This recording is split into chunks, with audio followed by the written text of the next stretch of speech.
खबरों का lunch box. नमस्कार, रेडियो मनी 9 पर आपका बहुत बहुत स्वागत है। मैं हूं आपके साथ अभिषेक गुप्ता और आप सुन रहे हैं खबरों का लंच बॉक्स। लेकिन लंच बॉक्स खोलने से पहले सबसे पहले आप सभी को नए साल यानी कि 2024 की ढेरों शुभकामनाएं और उम्मीद करते हैं कि ये साल आपका पिछले साल से कई गुना बेहतर हो, खुशियों से भरा हो और आप सफलता के नए मुकाम हासिल करें। इसी के साथ खोलते हैं खबरों का लंच बॉक्स। तो नए साल में कई बदलाव होने जा रहे हैं।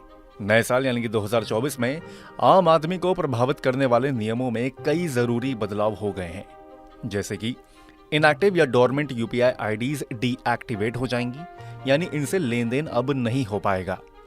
टाटा मोटर्स, ऑडी, मारुति और मर्सिडीज बेंज जैसी तमाम कारें अब महंगी हो जाएंगी। इनमें कम से कम 2 से 3% की बढ़ोतरी होगी। वहीं सिम कार्ड्स के लिए डॉक्यूमेंट्स का फिजिकल वेरिफिकेशन होगा। इसके अलावा हेल्थ इंश्योरेंस पॉलिसी डॉक्यूमेंट्स अब पढ़ने में आसान होंगे, क्योंकि इनकी भाषा अब पहले से काफी सरल होगी। वहीं आज 1 जनवरी से राजस्थान के लोगों के लिए बड़ा दिन है। यहाँ गरीब परिवारों की महिलाओं को जो बीपीएल श्रेणी में यानी कि गरीबी रेखा से नीचे आती हैं, उन्हें 450 रुपए में सिलेंडर मिलेगा। प्रधानमंत्री उज्ज्वला योजना के लाभार्थी सस्ती गैस सिलेंडर योजना के हकदार होंगे। इस योजना के तहत सभी लाभार्थियों को 1 साल में 12 सिलेंडर सस्ती दर में मिलेंगे, यानी योजना के लाभार्थी 1 साल में 12 बार 450 रुपए में सिलेंडर रिफिल करा सकेंगे। राजस्थान में भाजपा सरकार का ये वादा था, जिसे आज से निभाया जाएगा। खोलते हैं लंच बॉक्स का अगला डब्बा। रियल एस्टेट के लिए बीता साल यानी कि 2023 मिला जुला रहा था। खासकर हाउसिंग सेगमेंट के लिए स्थिति कहीं धूप कहीं छांव वाली थी। दिल्ली एनसीआर में पिछले साल के दौरान हाउसिंग प्रॉपर्टी की डिमांड में सुस्ती छाई रही। वहीं मुंबई में डिमांड में जबरदस्त तेजी आई। इसके अलावा बीते साल के दौरान मुंबई एक बार फिर से देश में सबसे बड़ा हाउसिंग बाजार बन गया। प्रॉपर्टी कंसल्टेंट फर्म एनारॉक ने साल के अंत में रियल एस्टेट पर एक दिलचस्प रिपोर्ट जारी की है। रिपोर्ट में हाउसिंग सेक्टर के ट्रेंड और आंकड़ों की जानकारी दी गई है। रिपोर्ट के अनुसार बीते साल के दौरान मुंबई में घरों की डिमांड 1.5 लाख यूनिट के भी पार निकल गई। घरों की डिमांड के मामले में मुंबई के बाद दूसरे स्थान पर रहने वाला दिल्ली एनसीआर बीते साल के दौरान लुढ़ककर तीसरे स्थान पर आ गया। अब देखते हैं कि लंच बॉक्स के अगले डब्बे में क्या है।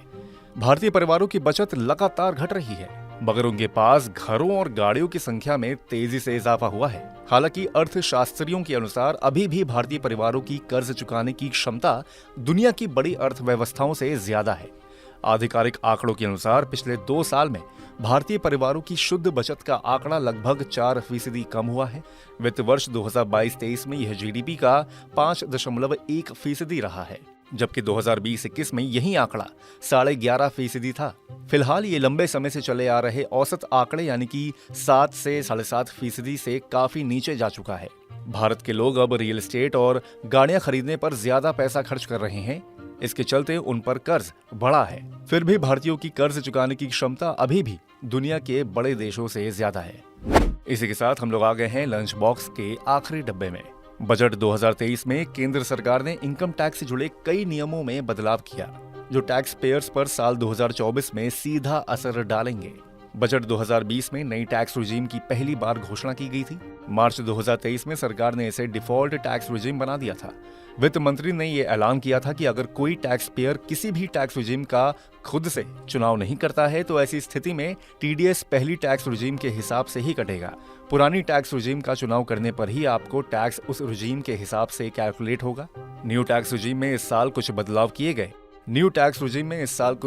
किए गए।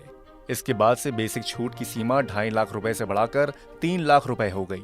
वहीं टैक्स छूट की सीमा अब 5 लाख रुपए से बढ़कर 7 लाख रुपए हो गई। स्टैंडर्ड टैक्स छूट की सीमा 50,000 रुपए है। ऐसे में आपको नई टैक्स रिजीम में कुल 7.5 लाख रुपए की छूट मिलेगी। तो इसी के साथ बंद करते हैं खबरों के लंच बॉक्स को। उम्मीद है कि ये पॉडकास्ट आपको पसंद आया होगा, और अगर ऐसा है तो हमें कमेंट करके आप जरूर बताएं। बाकी बिजनेस, पर्सनल फाइनेंस और कॉर्पोरेट जगत से जुड़ी और खबरों के लिए सुनते रहिए रेडियो मनी 9 और डाउनलोड कर लीजिए हमारे मनी 9 ऐप को। जाते जाते एक बार फिर से आप सभी को 2024 की ढेरों शुभकामनाएं। हमेशा की तरह मैं हूं आपके साथ अभिषेक गुप्ता। अभी लेता हूं विदा। धन्यवाद। खबरों का लंच बॉक्स।